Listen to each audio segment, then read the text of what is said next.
Mesdames et messieurs, bonjour. C'est une fois de plus encore Cyril Krichet Moutmoun. Je reviens vers vous pour une nouvelle vidéo. Je vais en fait nous soumettre ici deux réflexions. Nous allons en fait devoir analyser certains faits pour comprendre en fait certaines choses. Ici, la question qui se pose, c'est en réalité la race exacte de Moïse. La question que je me pose en réalité, c'est Moïse était de quelle race? Et vous allez comprendre pourquoi en fait je me pose cette question. Nous allons analyser les faits ensemble et vous allez comprendre. Donc, le premier fait, c'est que si nous admettons que le peuple ancien qui a toujours peuplé l'Égypte sont en fait les Arabes, c'est-à-dire que le peuple que nous connaissons aujourd'hui, que nous retrouvons aujourd'hui en Égypte, c'est un peuple arabe. Donc, si l'on admet que le peuple qui a toujours peuplé l'Égypte est le peuple arabe, le peuple actuel qui est en Égypte, maintenant, nous nous posons la question de savoir quelle était en fait la race de Moïse. Donc, Moïse était juif. Les Juifs et les Arabes forment un seul peuple qu'on appelle le peuple sémite. Donc c'est un peuple cousin. Seulement, ils ne se ressemblent pas du genre à les confondre, non. Si on voit un Arabe, on reconnaît que c'est un Arabe. Si on voit un Juif, on reconnaît que c'est un Juif. Si ce n'était pas ça, je pense que dans le conflit israélo-palestinien, il devait avoir tuerie n'importe comment. On devait tuer. L'arabe devait tuer son frère sans savoir que c'est un arabe. Et le juif devait tuer son frère sans savoir que c'était en fait un juif, le confondre avec un arabe. Mais ils se reconnaissent bien facilement. Ils savent que ça c'est un arabe, ça c'est en fait un juif. Donc on va prendre une réflexion. Moïse, qui est un arabe et qui est un juif, est dans un pays arabe. Donc, ce qui se passe, c'est quoi? À cette époque, les Juifs sont donc des esclaves des Arabes. Donc, si l'on voit bien, donc, le conflit israélo-palestinien a commencé en Égypte. C'est là-bas que les Juifs ont commencé à avoir des problèmes des Arabes parce qu'ils étaient des esclaves des Arabes en Égypte. Parce qu'il faut l'admettre, si on admet que le peuple arabe a toujours été en fait le peuple qui peuple l'Égypte et a eu pour esclaves les peuples juifs, ça veut dire que ils étaient en fait ils avaient soumis leurs cousins les juifs en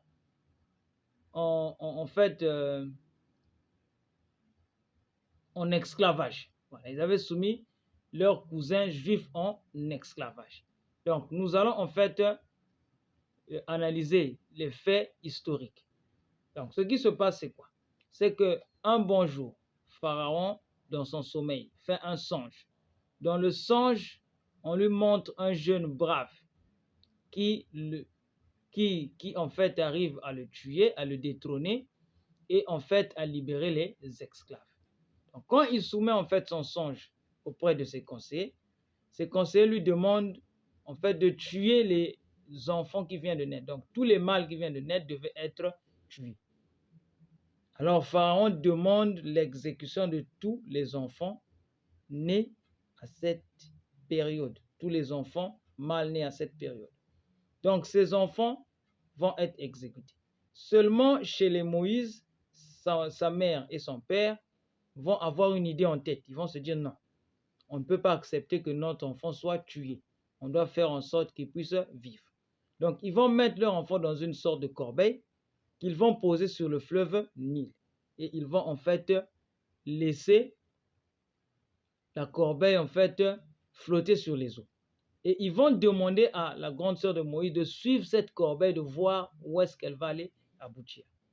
Finalement, elle va aller aboutir dans le palais royal de Pharaon. Là où la sœur de Pharaon se peignait. Donc elle se lavait et elle a vu une corbeille passer avec un bébé. Ça va alors tirer son attention. Elle va prendre la corbeille.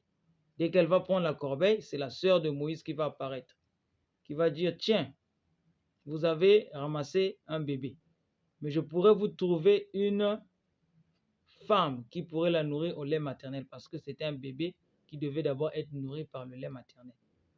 Il va alors, la sœur de Pharaon va accepter. Et la sœur de Moïse va emmener la sœur de Pharaon vers la mère de Moïse, qui va nourrir Moïse au lait maternel. Et plus tard, Moïse va arrêter et va grandir et va arrêter en fait d'être allaité. À ce moment-là, la sœur de Pharaon va couper le lien avec la famille de Moïse.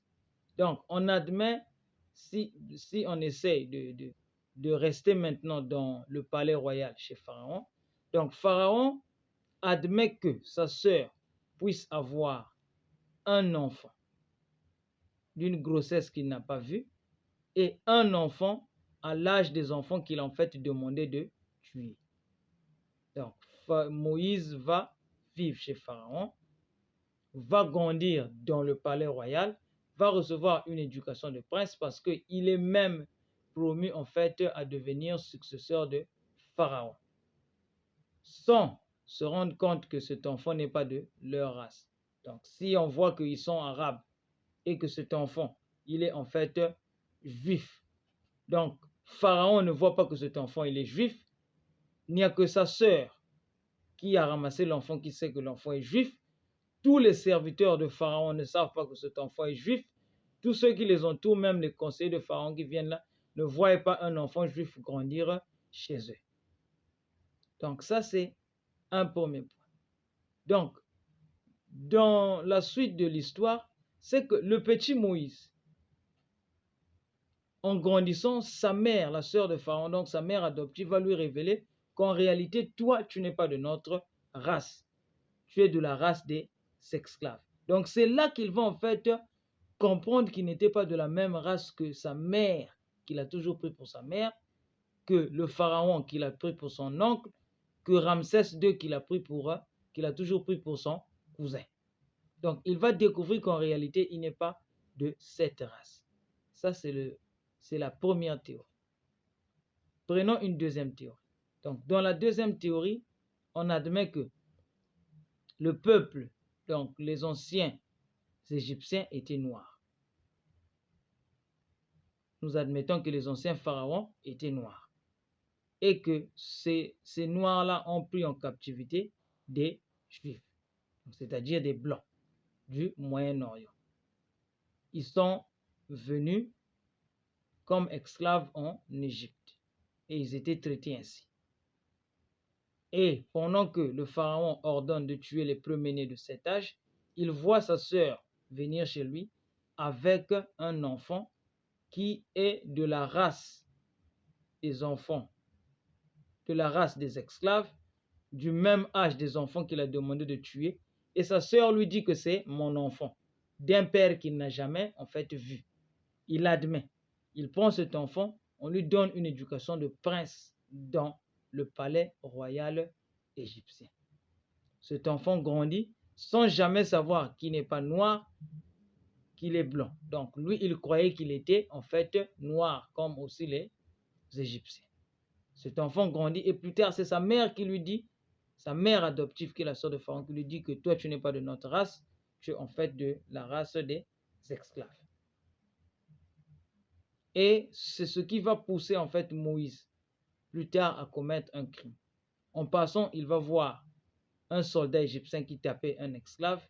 Il va alors le défendre et dans l'entêtement du soldat, ça va lui pousser à réagir et il va en fait tuer ce soldat. Donc vous voyez, Moïse blanc grandit dans un palais royal des Noirs et il arrive qu'il tue un Noir qui était en train de maltraiter l'un de ses semblables. Donc ce qui se passe, c'est quoi? La suite, c'est que Moïse ne sera pas pharaon, mais c'est son cousin, donc le fils du pharaon Ramsès II qui va devenir pharaon. Et quand Moïse va tuer un soldat égyptien, pour l'amour que Ramsès II avait pour son cousin, il va demander en sorte que l'on jette Moïse au désert et non qu'il soit responsable, et en fait, qu'il ait en fait le sang de Moïse sur ses bras ou sur ses mains. Il va demander que Moïse soit jeté dans le désert. C'est mieux qu'il puisse mourir dans les conditions du désert et non qu'il puisse mourir de sa main parce que c'est un cousin qu'il aimait beaucoup. Donc, vous voyez, mais ils ne sont pas de la même race. Donc, ce qui va s'en suivre, c'est quoi? On va se demander réellement de quelle race était Moïse et comment il a fait pour survivre dans cet environnement où il n'était pas de cette race, mais on le voyait, c'est comme s'il était de cette race. Ça, c'est tout à fait un miracle de l'histoire. Donc maintenant, lorsqu'on essaie d'analyser les faits dans le cas égyptien, qu'est-ce qui se passe? C'est qu'en premier lieu, en Égypte, lorsqu'on essaie de parcourir l'histoire de l'Égypte, tous les gravures, tout ce qui a été écrit en Égypte, il n'y a aucun endroit où on a mentionné que Moïse a vécu en Égypte. Ça, c'est le premier fait. Le deuxième, c'est qu'il n'y a aucun endroit où on a dit que les Égyptiens avaient comme esclaves le peuple d'Israël. Il n'y a aucun endroit où c'est mentionné. Le troisième fait, c'est que Moïse, qui va fuir par la mer Rouge, va être poursuivi par Pharaon, qui va ensuite se noyer dans les eaux de la mer Rouge. Seulement, au jour d'aujourd'hui, on sait que le tombeau de Ramsès II, qui était pharaon à cette époque, a été retrouvé. Sa momie a été retrouvée. On a bien vu que Ramsès II, son tombeau est là et il a été momifié. Sauf le corps de Moïse, et le tombeau de Moïse n'a jamais été trouvé. Même son successeur qui était Josué, qui est, je ne sais pas s'il est arrivé ou pas, s'est arrêté quelque part, lui aussi n'a jamais été, son corps n'a jamais été retrouvé, ni son tombeau. Pour le cas de Moïse, la théorie c'est quoi? C'est qu'il a été enterré dans un tombeau en verre, dans une montagne. Je ne sais pas si c'est la montagne de Sion ou de quoi. Il a été enterré là-bas. Donc, lorsqu'on repart en fait dans le mode de vie égyptien, c'est qu'en Égypte, il n'y a jamais eu des esclaves. Le terme esclave n'existe pas dans le langage égyptien. Dans la langue égyptienne, il n'y a pas le mot esclave. Le mot esclave n'existe pas. Il est totalement exclu. Parce que les Égyptiens ne faisaient pas des esclaves, mais ils faisaient des serviteurs. Lorsqu'on voit le cas, par exemple, de la construction des pyramides, ceux qui ont travaillé pour la construction des pyramides, on dit bien que c'était des serviteurs qui ont en fait donné leur service au pharaon et ils étaient payés pour leur service. Donc, ils avaient un salaire. Ils n'étaient pas en fait des esclaves. Donc, lorsqu'on nous dit qu'il y a eu en fait des esclaves en Égypte, on se demande ils étaient où? Parce que à aucun endroit on a mentionné en fait le nom d'esclaves et la présence d'esclaves en Égypte, et ces esclaves étaient en fait des Israéliens. À aucun endroit ça a été en fait mentionné en Égypte. Et c'est en fait ça le problème avec cette histoire. Et c'est pour ça que je voulais vous soumettre ces réflexions ici aujourd'hui.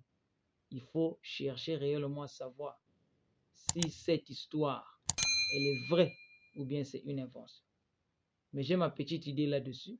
Je vais vous la soumettre dans une prochaine vidéo.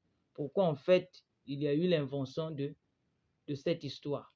Et dans le développement personnel, il est en fait un moyen de transposer cette histoire dans notre réalité. Tout ça, je vais vous le soumettre dans une prochaine vidéo.